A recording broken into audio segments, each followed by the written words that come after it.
This is Brandon Rabar, your host for today, and this is a dispatch from Daily Thunder.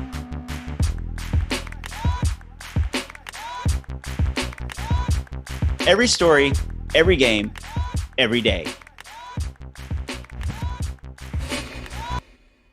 Welcome to the Daily Thunder podcast. I'm your host, Brandon Rabar, beat writer for dailythunder.com. I am joined, unfortunately, for the last time by Ryan Woods, contributor to dailythunder.com. Not unfortunately that you're with me, but unfortunately that we won't have any more of these post-game reaction podcasts. How you doing, man? I'm sad. Just incredibly sad. I'm this weird mix of sad. Like, it's mostly sad. I'm like 69% sad and 31% proud. I'm really bummed out because they could have had that game. We're talking about Game 7, Thunder versus Rockets, 104-102. Houston wins. Here's my deal. Had the Thunder been beaten by 10 points or by even 20, 25 points, you're like, okay, the Rockets were clearly the better team. They have two top 10 superstars. They deserve the win. They deserve to move on. But the Thunder were right there. And that's what's just going to eat at you for not only tonight, but the next few days and, throughout the rest of the offseason, regardless of the fact of could they beat the Lakers? Probably not. I mean, it probably was going to happen, but it would have been fun to see him try. But it was the Rockets, Russ, Harden, all the narratives, all the storylines, all those things, and they were 1 point away. What were your thoughts on the game, man? Well, let's start with Dort. It was the game of his life. Yeah. He hit 5 threes, I believe, is what he ended with. I lost count. Sorry, 6. He was 6-12. His 6-3 was with about 4 minutes left, and it tied the game at 99. Harden had 17 on 15 shots. Harden went 1 of 9 from the three-point line, and Oklahoma City lost the game. Yeah. So that's my initial takeaway is two things. That right there, Harden 17 points, Dort 30, and then Billy playing big the entire game. Noel with 14 minutes. Baisley had 15, was a +9 in 15 minutes. And Adams played 33 minutes. Adams played 7 minutes more than Gallinari. I mean, Billy wasn't great all series, but Billy was really bad tonight, in my opinion. But like you said, the game was right there, even after all of that. And Chris Paul had a 8-footer in the lane with 40 seconds left to take the lead, and just short-armed it. And that's how it goes.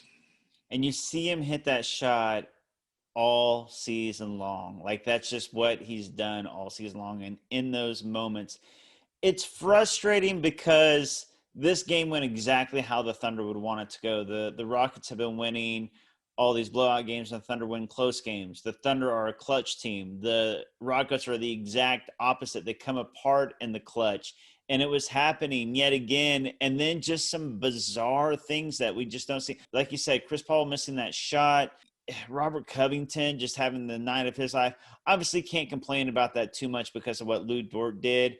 But seeing Covington and Gordon hit like that when they just haven't been hitting like that, and see Gallinari score 4 points. And I'm with you. I just don't understand how Gallinari plays so few minutes when he was like the perfect small ball 5, and how Adams and Noel play all the minutes. And then Baisley was outstanding. In his 10 minutes in the first half, I mean, he looked incredible. And then he didn't even play the entire third quarter. I just don't understand what was happening. He played 5 minutes in the second half after a great first half. And then I'm just kind of speechless. Donovan, I think, deserves all the credit for this season and the Coach of the Year, honors he's been getting. I think it's well-deserved. But, man, you can't help but to wonder if they just played small ball, or if rotations and lineups would have been just a little bit tweaked, how different this could have gone. Yeah, it's a head-scratcher, I'll go back to, we've talked about it. I said it just feels like it has to be above him. Maybe that's giving him the benefit of the doubt too much. Maybe he's just a stubborn guy, but maybe Presti has his hand in these decisions because we saw it with Scott Brooks. I mean, I can dig up a million tweets of me asking Oklahoma City to go small against a team that's not playing a big, and but even more so like this series, like I was asking them to take Perkins off the floor when the Heat were just playing Chris Bosh. Chris Bosh is a big. Yep. This team isn't playing anybody above 6'7", and they were adamant about playing a big. They were adamant about playing a center the entire game. The starting lineup minus Adams plus Schroeder was a plus 37. Wow. Adams was the starting lineup with Adams minus Schroeder was a minus 34. Oh my gosh. It's, I mean, Adams is a fine player. No one's denying that. I don't know why Oklahoma City needs to continue to try and trot him out there. He looked. There were a couple games where he looked a bit more energetic, a bit more springy, and could do things and was aggressive. Tonight was one of those nights from Adams where he looked hurt, where he just looks hobbled and not himself. And when he's that way, he's just not effective on either end.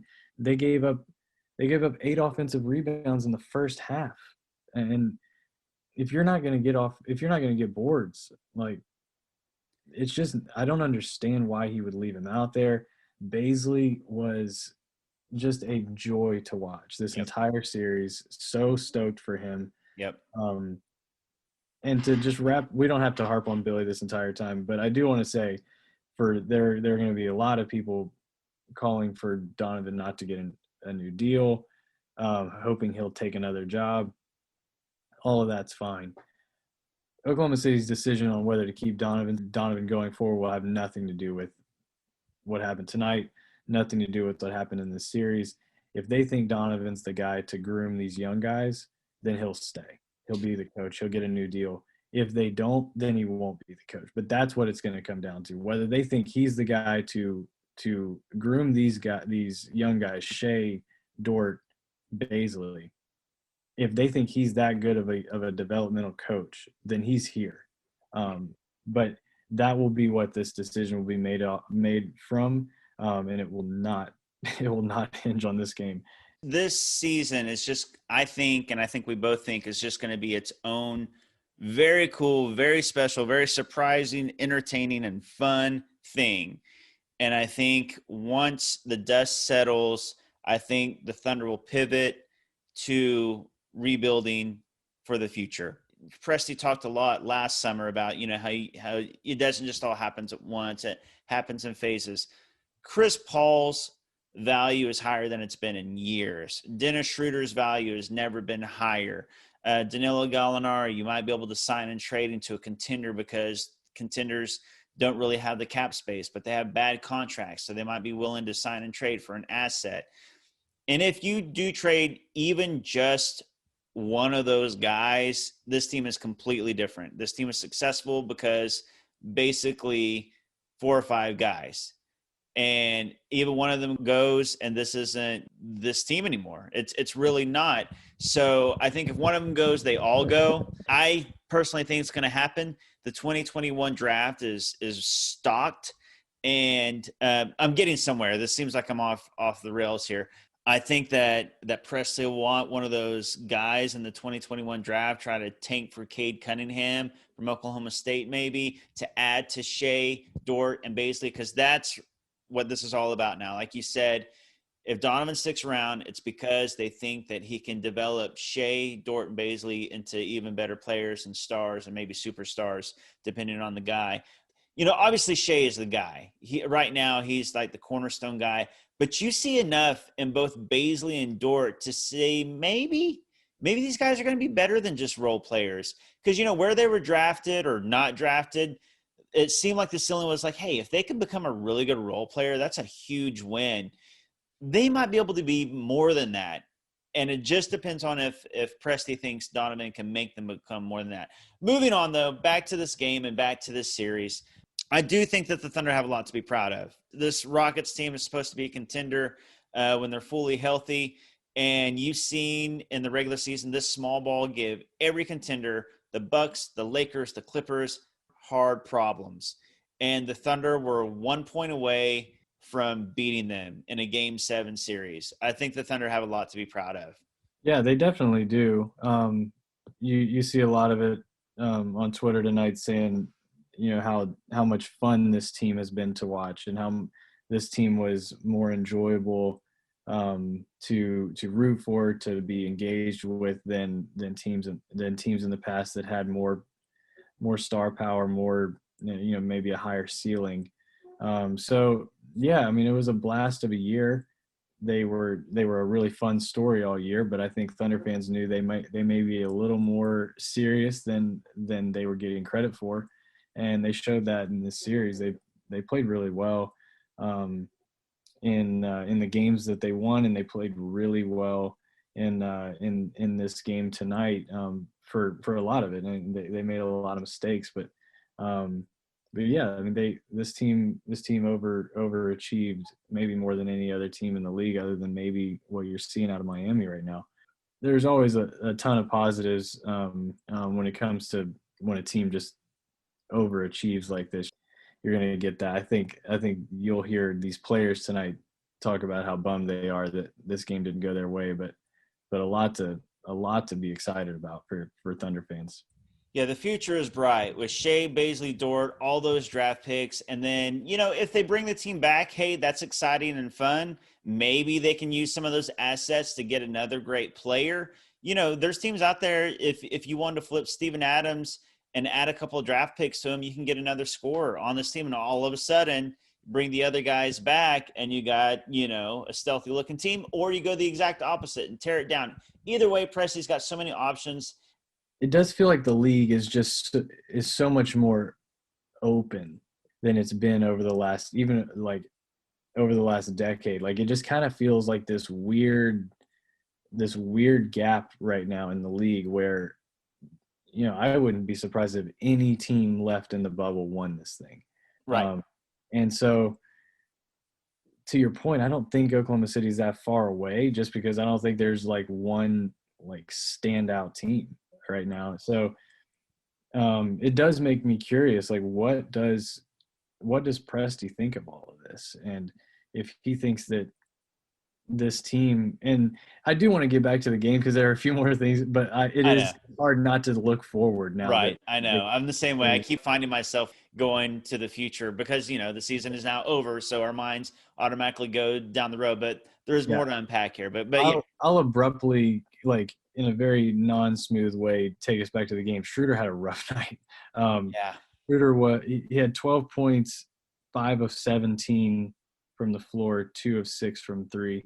I thought he had a really, really good look at the rim late, and he turned and looked for a foul immediately after, but it looked like he just had a lot of space, a layup we've seen him make all year. The shot that ended the series was a PJ Tucker floater after Adams closed out to him. And I'm just kind of jumping around the box score right now. Jeff Green hit 3 of 4 again. Like you said, Gordon went 5 for 9. Covington went 6 for 11. And Oklahoma City turned the ball over 21 times. So I think those are back-breaking numbers when you look at the box score. The opportunity that they had getting that game out of Dort and his defense, I mean, he was just sensational tonight on both ends. The way that he guarded Harden and forced him into threes after a bunch of dribbling. And then hats off to Russ tonight. He had a much better game. Yep.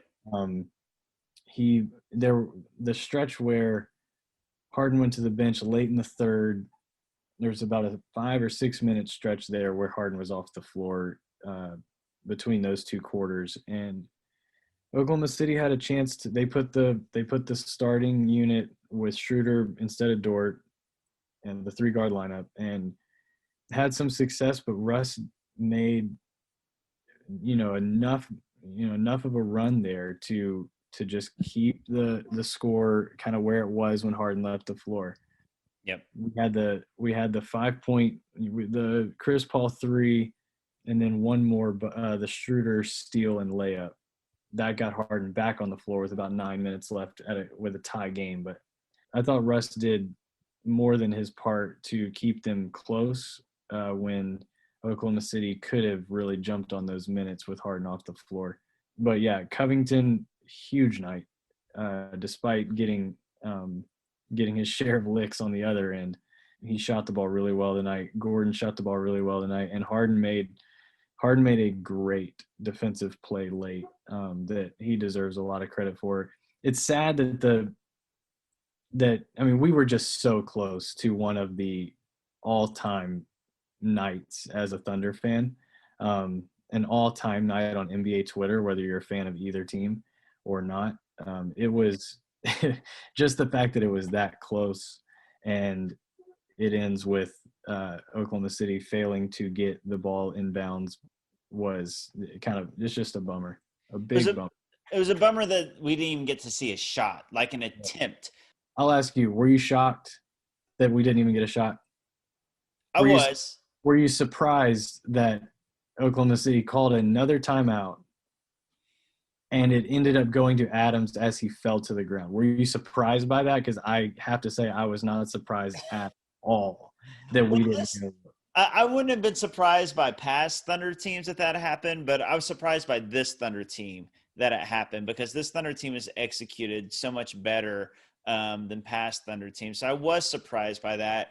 And I wish that the ball would have been in Chris Paul's hands more in those last few minutes. When you look at the stats, like you mentioned earlier, Lou Dort scoring 30 points, James Harden having an absolutely dreadful night.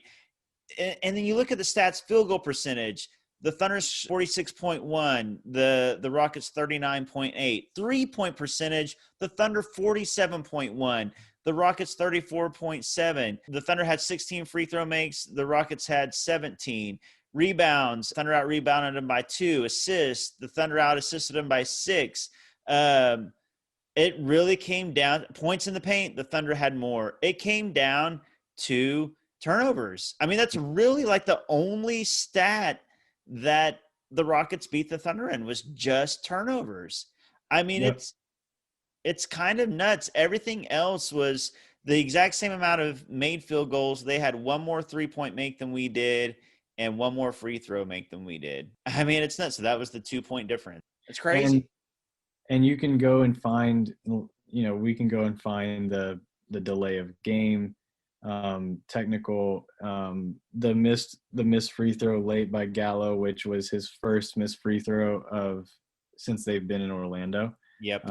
He was like 44 or 45 straight free throws before he missed that one.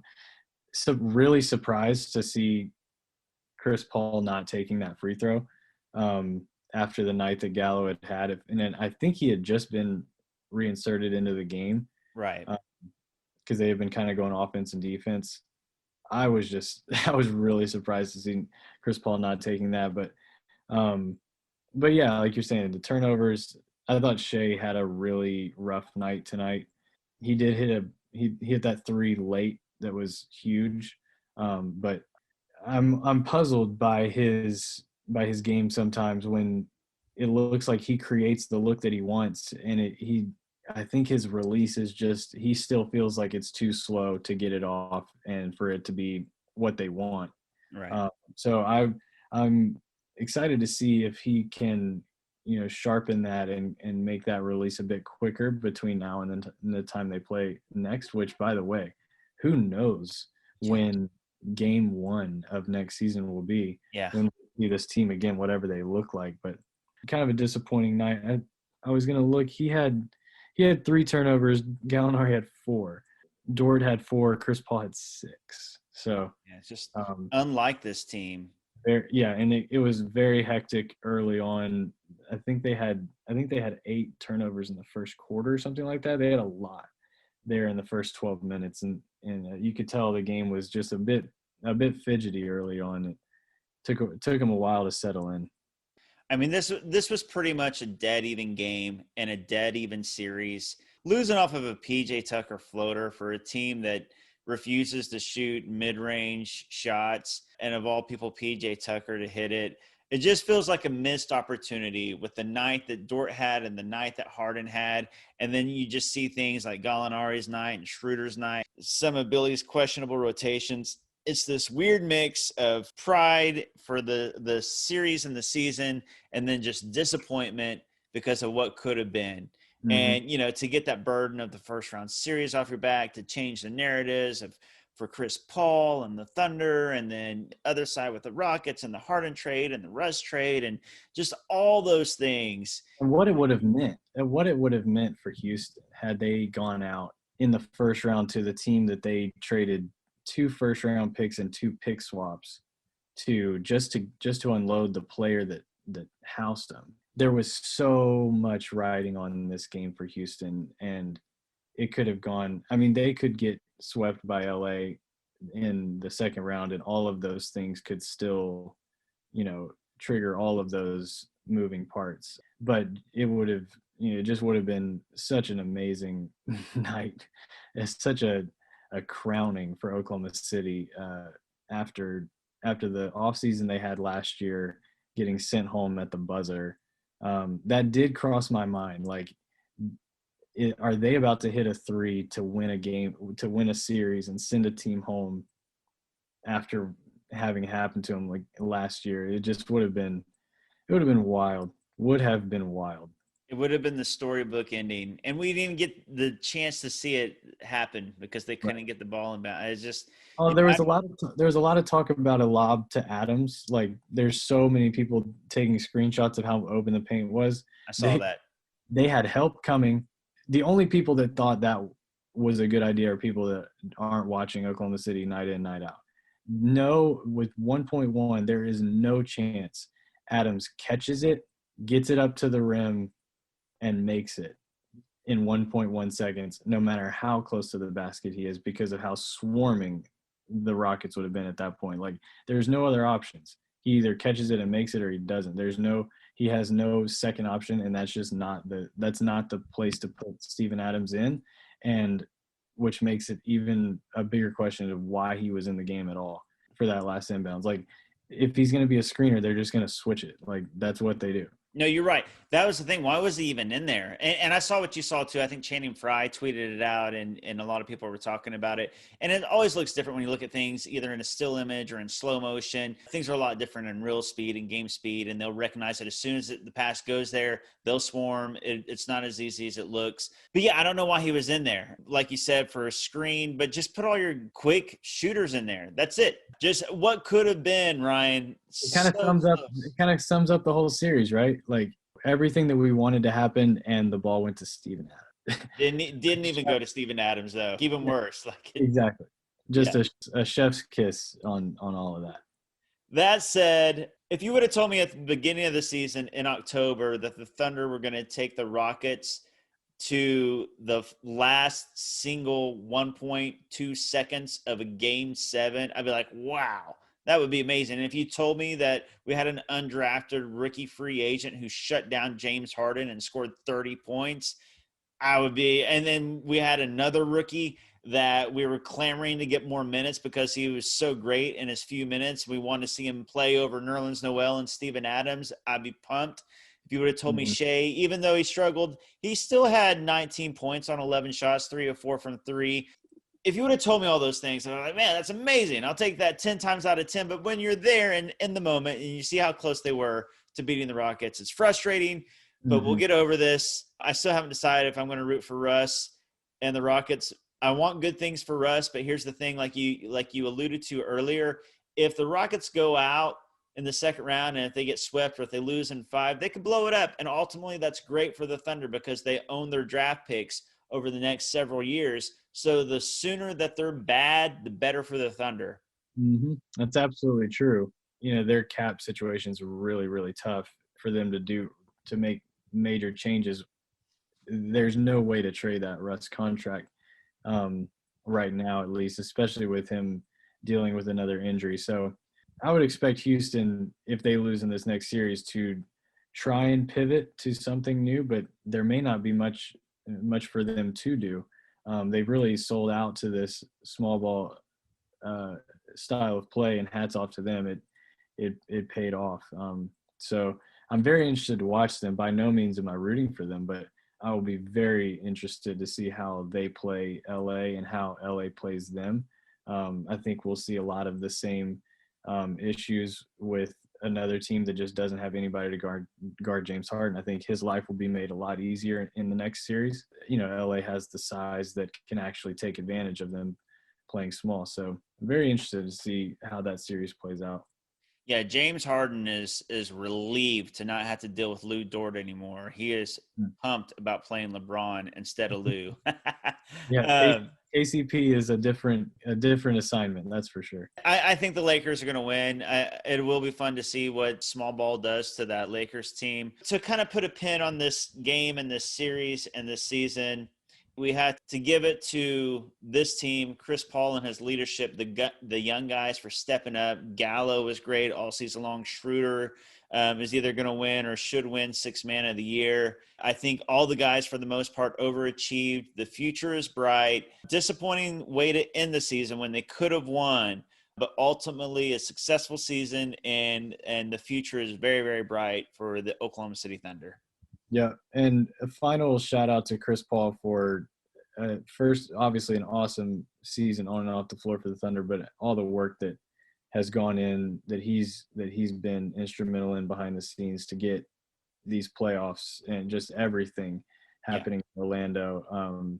Outstanding job, everything he's done, spreading awareness on and off the floor for causes that are incredibly just. So just hats off to him. It is, when he was traded to Oklahoma City, I would have never dreamed that the next 12 months would be so much fun rooting for him on this team. I'm glad you said that, because that is the perfect way to. He has been the ultimate pro on and off the court for this team, and whether he's here or not here, he has made the Thunder a better organization, and he has made these young guys, Shea, Dort, and Bazley, the core of the Thunder moving forward, better players, and from all sounds of it, better men off the court as well. So whether he's back or not, he has made an everlasting impact on this team moving forward. So thank you to Chris Paul. Very well. That's absolutely right.